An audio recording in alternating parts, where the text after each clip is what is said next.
जय श्री राम दोस्तों, स्पिरिचुअल ज्ञान हिंदी कहानी में आप सभी का दिल से स्वागत है। हमारी आज की कहानी है अत्याचारी बहू बेटे। सर्दियों की रात थी। हाथ पैरों को जमा देने वाली शीतलहर चल रही थी। 70 वर्षीय दीनानाथ जी के घर से आज आधी रात को उनके चीखने पुकारने की करुणा की आवाज़ आ रही थी। आज इन पर उन्हीं की बहू ने सुनीता ने चोरी का झूठा इल्ज़ाम लगाकर अपने पति से पिटवाया था। तभी घर के अंदर से सुनीता की आवाज़ आती है, अजी इन्हें मारने से कुछ नहीं होगा। मार खाते खाते ये इतने ढीठ हो गए हैं। इनका जो मन करता है ये वही करते हैं, क्योंकि इनको भी पता है ज़्यादा से ज़्यादा आप इनको मारोगे और क्या होगा। तब दीनानाथ जी के बेटे विजय ने कहा, तो फिर क्या करूँ ऐसा जिससे ये बुढ़ा सुधर जाए। इन्हें बिना कपड़ों के बाहर आंगन में छोड़ दीजिए और साथ में इनका खाना पीना भी बंद कर दीजिए। फिर देखिए कैसे रास्ते पर आता है ये बुढ़ा। ठीक कह रही हो सुनीता, इस कड़कड़ाती ठंड में बिना कपड़ों के रहेंगे ना तो अकल ठिकाने आ जाएगी। विजय ने गुस्से में तमतमाते हुए डंडे को जोर से पटकते हुए कहा, पता है सुनीता, कितने मन से मैं तुम्हारे लिए गर्मा गर्म जलेबियाँ लेकर आया था और यह बुढ़ा पूरा की पूरा चट कर गया। बेचारे दीनानाथ जी बोले, बेटा मैंने तुम्हारी जलेबियों को हाथ तक नहीं लगाया, मैंने तो बस तुम्हारी झूठी सब्जी ही खाई है। झूठ बोलता है बुढ़ा, एक तो चोरी ऊपर से सीना चोरी, सुनीता ने कहा और चुपचाप खड़ी खड़ी ससुर को बेटे के हाथों से पिटता देखकर हंस रही थी, क्योंकि वह गर्मा गर्म जलेबियाँ खुद सुनीता ने खाई थी और नाम दीनानाथ जी पर लगा दिया। विजय जबरदस्ती दीनानाथ जी के कपड़े खोलने लगा और वह रोते रोते बार बार मिन्नतें कर रहे थे। कह रहे थे, बेटा ऐसा मत करो, तू चाहे तो मुझे भूखा प्यासा रख दे पर मेरे कपड़े मत उतार। इस कड़कड़ाती ठंड में बीमार पड़ जाऊंगा बेटा। तुझे तो पता है ना कितनी कड़ाके की ठंडी पड़ रही है। इस ठंड में मेरा खून जम जाएगा बेटा, ऐसा मत कर। बड़ी चिंता है खुद की, कभी अपने बेटे के बारे में सोचा है? इतनी उम्र हो गई है पर अभी भी इतना खाते हो, ऊपर से चोरी भी करते हो। नहीं विजय, मैंने कोई चोरी नहीं की है, मुझे अपनी चिंता नहीं है।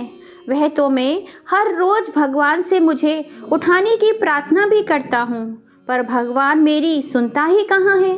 और मैं बीमार भी इसलिए नहीं पड़ना चाहता क्योंकि एक तो भगवान मेरी सुनते नहीं और दूसरा बिना इलाज के बड़ा तड़पता हूँ। दीनानाथ जी के इतना कहते ही उनके बेटे विजय ने कहा, आप कहना क्या चाहते हैं? मैं आपका इलाज नहीं करवाता और करवाऊँ भी क्यों? क्या फालतू के पैसे हैं मेरे पास और यह सज़ा ही आपके लिए ठीक रहेगी। यह कहकर विजय ने दीनानाथ जी की कमीज उतार दी और उन्हें कड़कड़ाती हुई ठंड में आंगन में बिठाकर घर का दरवाज़ा अंदर से बंद कर दिया। बेचारे दीनानाथ जी एक तो बुढ़ापे के मारे पहले ही हाथ पैर कांप रहे थे, ऊपर से रात की ठंडी हवा उनके बदन को और भी ज़्यादा कपकपा रही थी। बेचारे कभी सिमट कर एक जगह बैठ जाते तो कभी आंगन में लगे पेड़ पौधों के पत्तों को तोड़कर खुद को ढकने की कोशिश करते, पर उन्हें गर्माहट कहीं भी नहीं मिल रही थी और वह रोते रोते कहे जा रहे थे, बेटा अब कभी नहीं पूछे बिना नहीं खाऊंगा। बहू मुझे चाहे तो तुम एक हफ्ता भूखे रख लेना, पर अभी अंदर आने दो, इस बूढ़े शरीर से ठंड बर्दाश्त नहीं हो रही है। ए बेटा, ओ बहू, रहम करो इस बुढ़े पर। दोस्तों, कितने जालिम होते हैं ये बेटे बहू, जिन्हें अपने बूढ़े पिता को करुणा पुकार भी सुनाई नहीं दे रही थी। दीनानाथ जी की बातें किसी ने नहीं सुनी। बेचारे आंगन में गेट खोलकर सड़क पर भागने लगे जिससे कि उन्हें गर्माहट मिले, पर एक बूढ़ा कितना तेज भाग सकता था।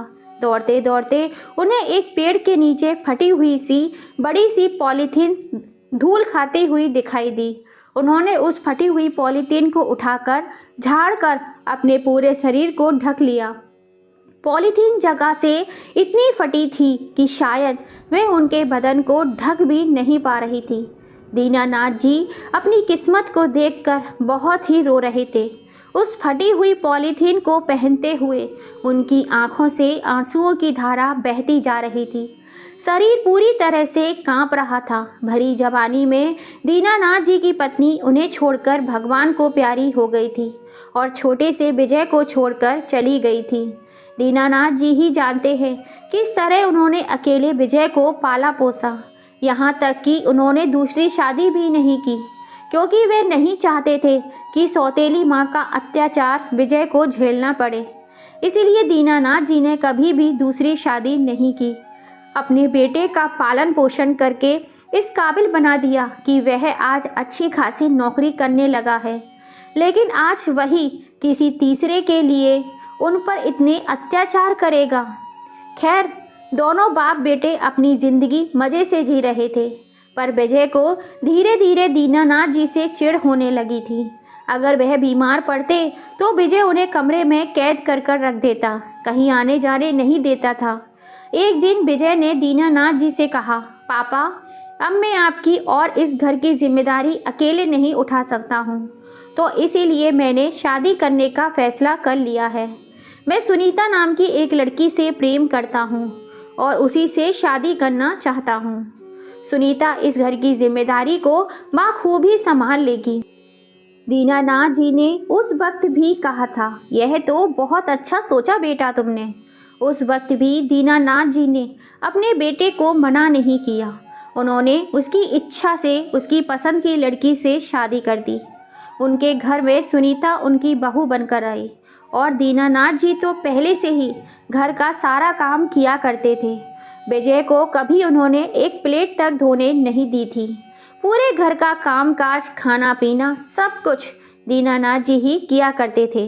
उन्होंने सोचा कि बहू नई नई आई है, कुछ दिनों में काम शुरू करेगी, अभी के लिए वह खुद ये सब काम कर सकते हैं।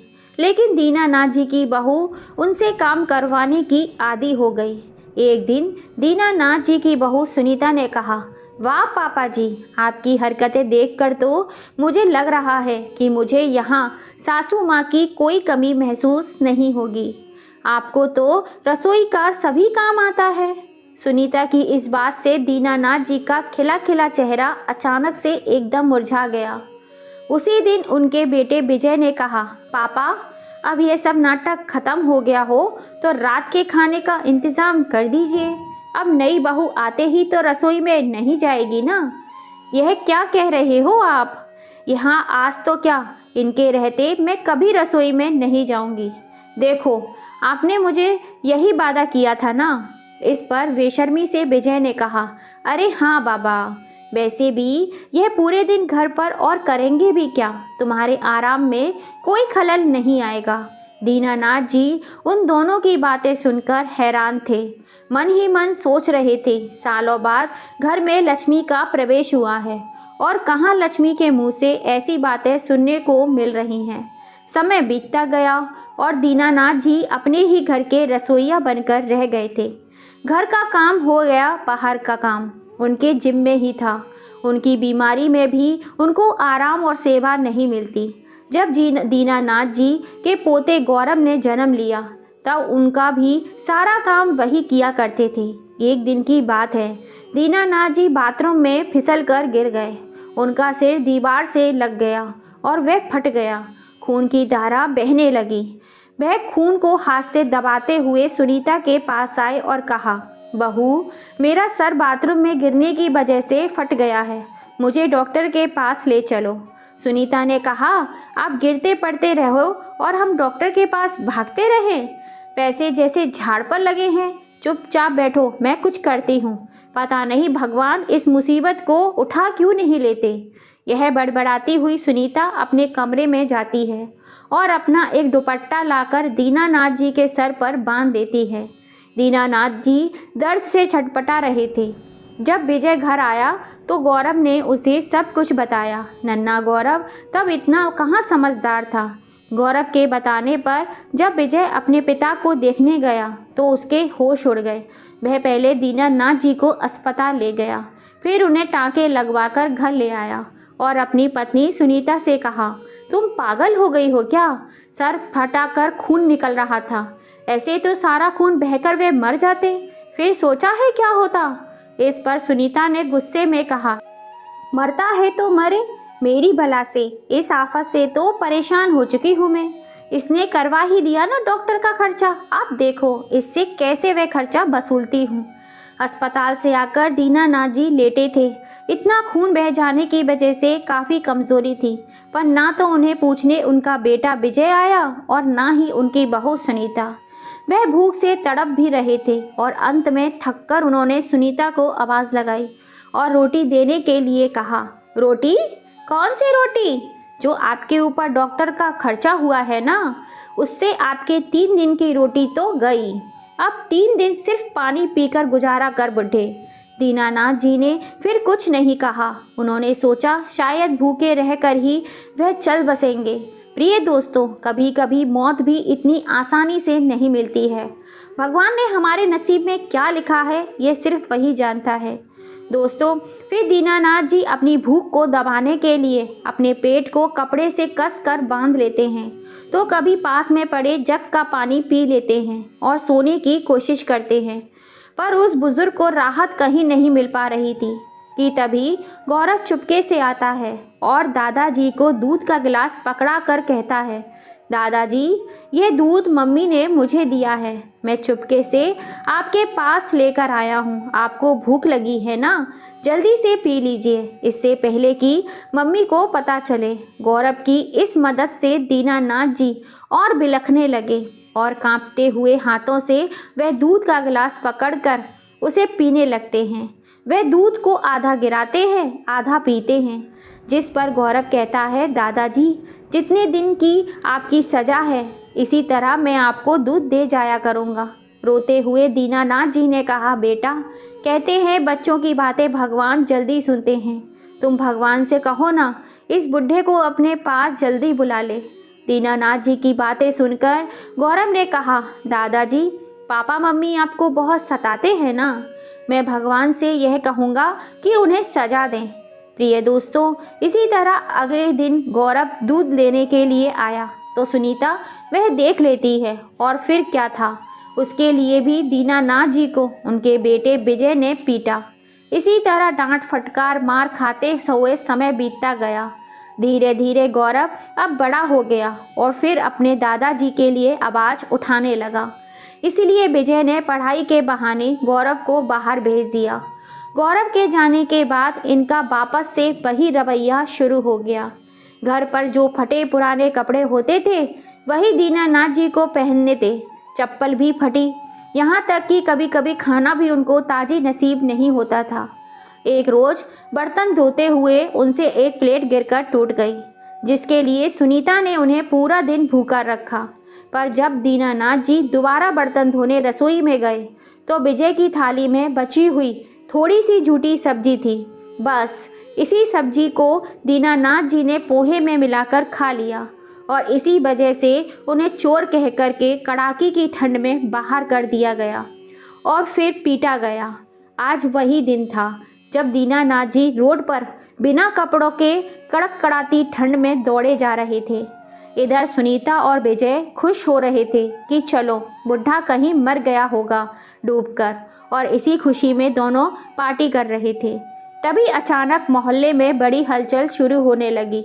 सुनीता ने विजय से कहा, पता नहीं आज मोहल्ले में बड़ी भीड़ है, पर मुझे कुछ खास नहीं पता चल रहा।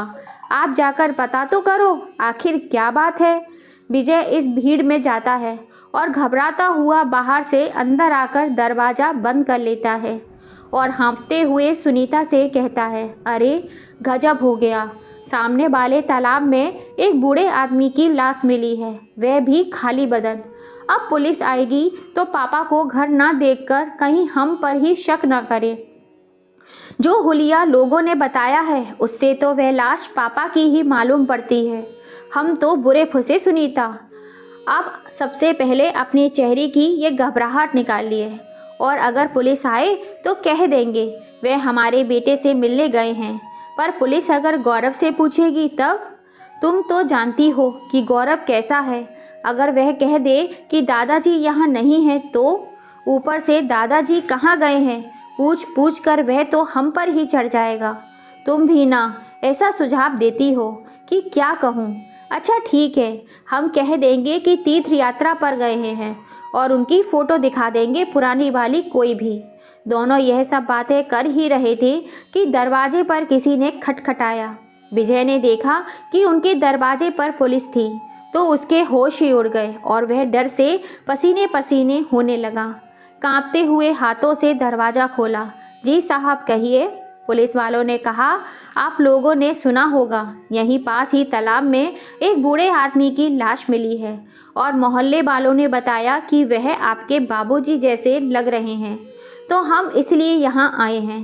पानी में चेहरा काफ़ी बिगड़ गया है तो पहचानना नहीं पा रहे हैं, बड़ी ही मुश्किल हो रही है, इसलिए अपने पापा को बुलाइए, हम उनसे कुछ पूछना चाहते हैं।